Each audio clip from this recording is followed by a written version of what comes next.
And that's the first page of their book. By the last page, on my summer vacation, I'm going to. And they're 4 years old, 5 years old. It's an amazing progression. And then they can see it. Parents think it's a tangible representation.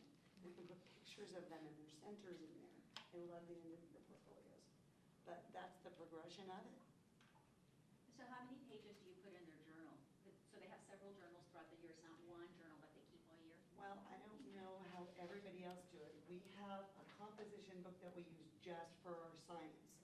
And that's always in pictures. When we do a science experiment and we're observing and we're hypothesizing, they hear those words a lot. By the end of the year, they're writing those words, but they hear those words a lot. I post a lot of photographs of them doing their science experiments.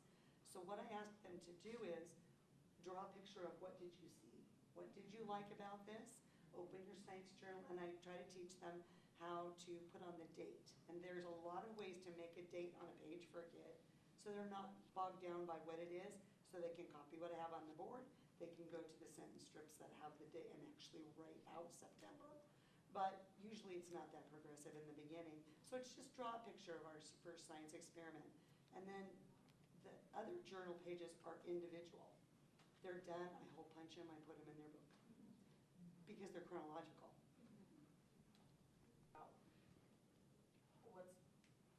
How to teach the kids. I taught kindergarten for 10 years, so what I do, I teach the kids just like I teach kindergarten. The best thing about TK is they're not expected to meet those standards, but they do.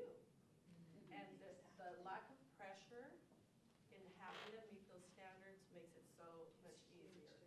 So I teach it like I do. We do the shared reading, we do the read alouds, we do interactive writing. I do all the things that they do, but that lack of pressure, like I said, and you know, it's just like a kindergarten class. You've got the kids who come in with skills. Yes. Just keep advancing. They're writing their journal the first day. And Yes. then you've got the kids who've never held a pencil. Yes. So it develops just like a kindergarten class, and you know, a lot of the parents are kind of upset when they first come into transitional kind of like, oh, my kid's going to be held back. They No. don't. They just continue to grow, and when they get into that kindergarten class, they're one of the highest students. They continue to just keep growing. You know, you don't stunt them in any way. So it's nice to be able to present things and teach it, and then the kids who can grasp that sight word, grasp it, and that kid who just, oh, that's the letter A, is at that level. But you're exposing them to everything. So I teach it like I do like a kindergarten class, but we also have the developmental centers. I have the time to do developmental centers. I have the time to cook and bake and hunt for ladybugs. You know, that's one of the big things is in the kindergarten class, they're reading about ladybug books. They're doing projects with ladybug books, and I'm telling them, hey, the ladybugs are hatching out in the field. And they're like, oh, we don't have time to do that. Yeah. And it's like, oh but this is the real learning going on here, you know. That's why, and I was mentioning to Kathy, I don't feel the pressure, and the kids Yes. still learn. Yes. And then another teacher burst her bubble. Well, you know, 2 years ago, those were kindergartners. I'm like, yes, but I still don't feel the pressure, and the kids are learning, and parents are upset. They want you to jump their kids to the next first. Oh, so my kid's ready for first grade? Well, he is the smartest boy in class, but I didn't teach kindergarten. I taught TK.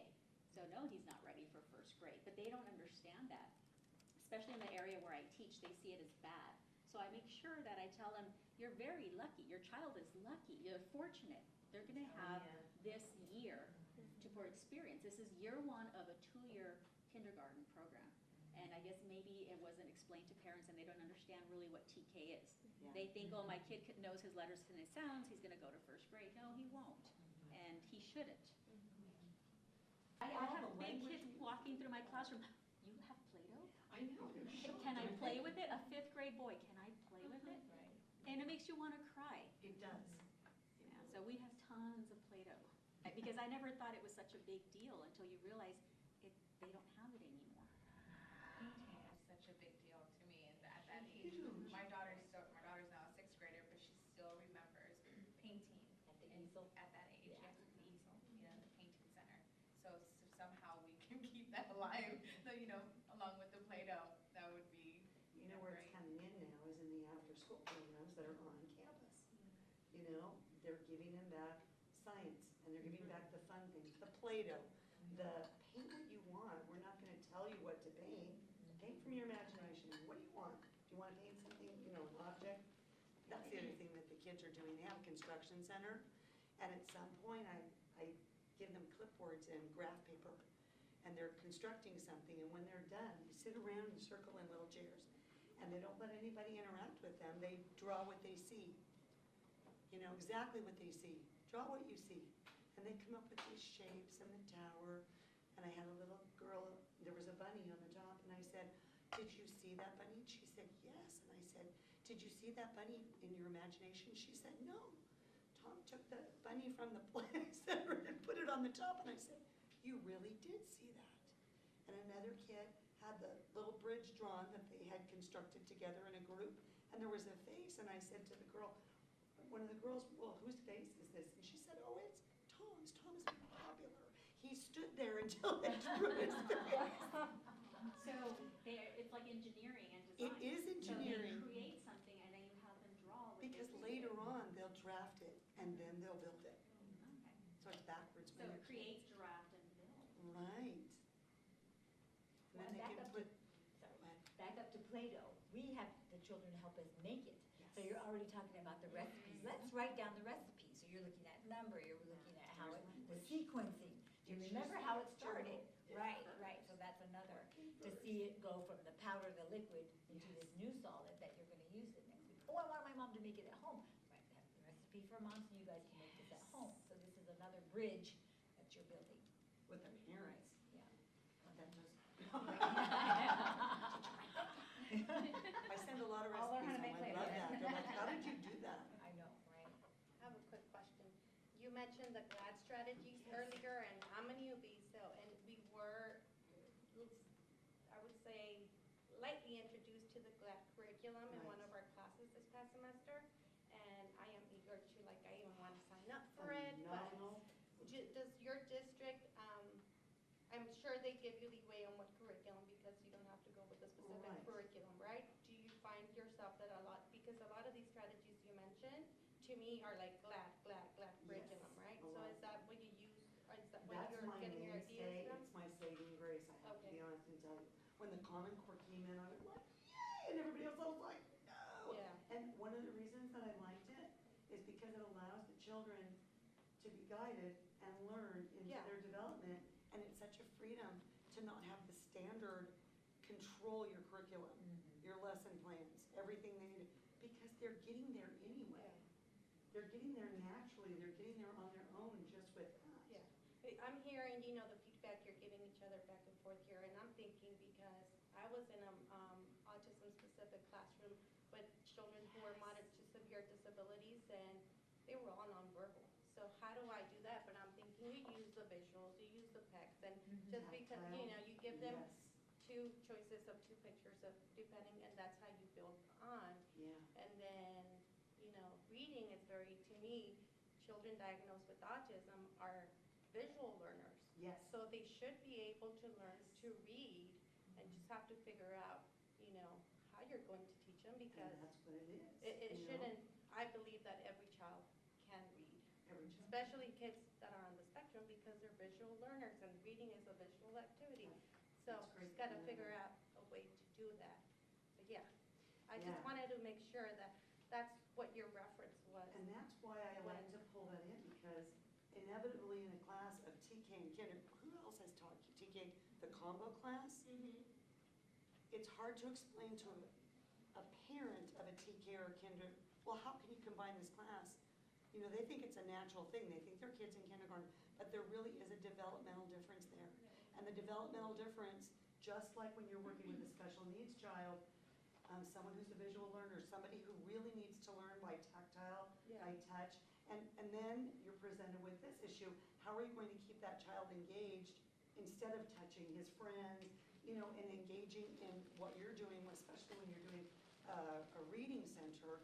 So one of the things that I've noticed about utilizing these GLAD strategies is that autistic child is coming up so much Sorry. faster. Diagnosed with autism. Yeah. I'm sorry, you know what? I apologize, you know what, and I knew that, Sorry. I'm a parent of a No, child and that's that's on the very spectrum good. too, so it's like, and I work with parents, Baby and I steps. had a special needs child, Yeah. I had a child that was diagnosed with yeah.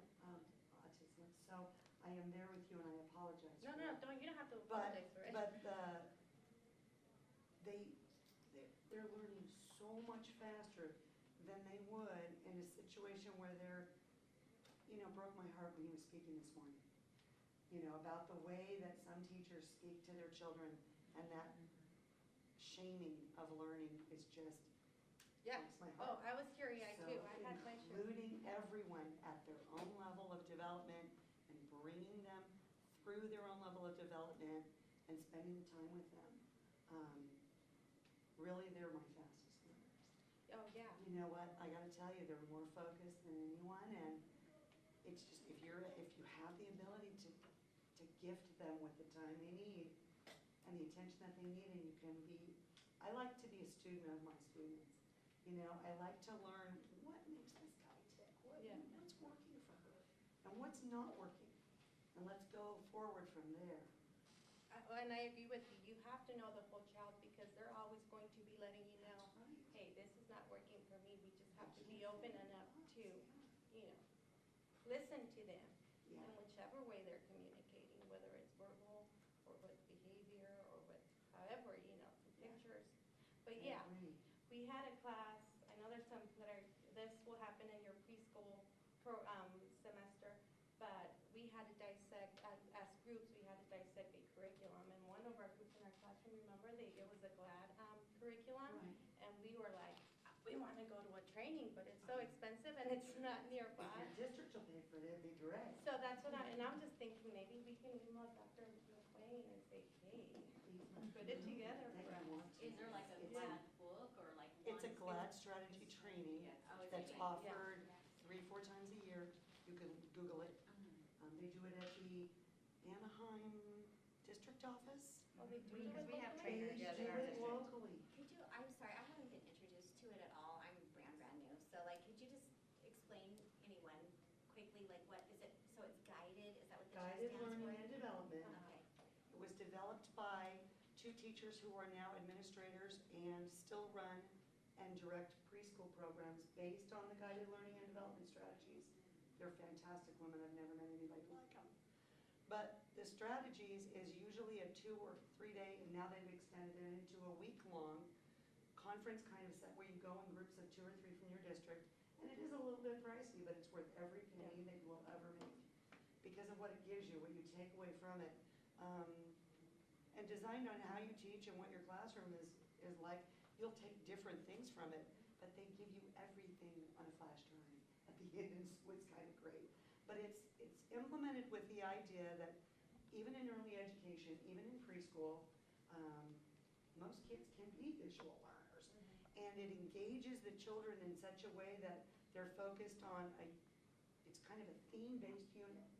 For example, if you're going to have a unit on community service workers and you're going to put a picture of a nurse and a police officer and a firefighter on the wall, everything in your room can be designed around that learning. They can become the firefighter through song and dance and movement, and with every jigsaw puzzle they put together, and with every baby they save in their center. You know what I mean? It's just unbelievable. But it's designed, I wish I was one of the coordinators for the It program. works around themes. It works Yeah. around a Thematic theme. things. You can become a forest ranger and learn about the forest animals, the forest rangers, what do they do, how do they do it, everything that's outdoors. You can have a unit based on farmyards, farm life, and introduce those things into your classroom by visual pictures. This is a chick, this is the parts of a chick. I'd an eye. like to add also, the GLAD strategies, one of them is to use picture dictionaries. So if you're doing a book on frogs, you would start out and do with a picture of the eggs, and then you write egg, and you could do the first letter E in red so that you'd emphasize that this is a letter E. Then after egg, you could do tadpole, and you draw the picture of the tadpole, and then you ask the kids, what do you think tadpole, because they said T, and they said, yeah, that's right, and so you do that in red. Tadpole, then you do the froglet, and you draw a picture of the froglet, and you could do what does froglet begin with, an F, and then the frog. And then, Right. from there on, then they're able to point to the pictures and tell you what each one is and the beginning letter and, you know, as if they're really reading. natural integration It's of your a language really- arts, Yeah. your Yeah, it's an science, all- everything it's a all completely based different on thing. names that, okay, all right. And then in circle time, one of the things I love for early children, for 3 to maybe 5-year-old, is when you're sitting in circle time, you're reading a book about frogs and their environment. And I have I have this little picture board because it grows every day. It starts with the eggs and how they're spelled. And I give all my kiddos a 5x7 glossy. It's either the eggs, it's the froglet, it's the frog. It's something to do with a lily pad, the water, where do they live, just to feed them. And I'll say, who has a picture of an egg? Hold it up. And I'll say, all friends, turn around and look at that picture. Those are eggs. You know, and we just get excited about it. So, you guys are talking about GLAD, but one thing I was curious about, anybody who's currently teaching, have any with TK, have you guys, anybody used the whole brain teaching? That sounds so familiar. It sounds familiar. I've seen it in action and I was really, really impressed. I saw it in kindergarten, but I thought it would be really natural for TK. So it was just really, the kids were so engaged. And the teacher who I was observing do it, I know the teacher and I know she's an amazing teacher. So she's probably good at whatever strategy she teaches, but I just didn't know, has anybody Tell us about what you used saw. it? Like, what does that So mean? whole brain teaching is basically the children are repeating back a lot of what they hear. So you get the class's attention. So first there's behavior strategies. And so like you go, class, and they all go, yes, or you go, classity, class, and they go, yesity, yes. And then they look at each other and they'll dissect. Like if you're talking about an egg hatching, they'll say, this is an egg, and they'll say, and she'll like clap or say, turn to your neighbor, teach, and they'll say, this is an egg. And it just engages them, and then they actually stand up and use their bodies to They're teach. participating, they're moving. Yes. That's cool. I'd And love to then watch that. there's whole class behavior management too. So they have frowny face and smiley face, and there's a point system. So, everything's front loaded and saying, okay, when we move stations, let's repeat our station rules. And they have like their 3 simplistic rules, keep your hands to yourself, keep your mouth closed, move quickly, or be safe, whatever those 3 rules are. And they'll repeat those rules all as a group to the teacher, and then she'll ring a bell or clap or whatever, and they all move. I was amazed at this kindergarten's not only behavior, but where they were academically compared with other kindergarten classes I've been in. So I was really curious to hear because I've only seen one teacher teach it, and then of course I got online and was watching a bunch of videos on it. But I was just curious if anybody else has had any experiences. But the stuff you mentioned, like class, it sounds like Dr. Jean's strategies, but I don't know if she is with whole brain teaching. Okay. I just know that I recognize that one. Okay, So when you yeah. said class, I said, yes. Yeah. Teachers pay teachers, best thing Oh, ever. yes. Right. Yeah. So, go to Teachers Pay Teachers and filter pre-KK and then type in GLAD strategies and see what pops Yeah. up. You can even That's filter a it by good idea. 3, or you can type in whole Yeah. brain teaching and Yeah. see what the Right. experts have out there. Yeah, YouTube whole brain teaching brings up Mhm.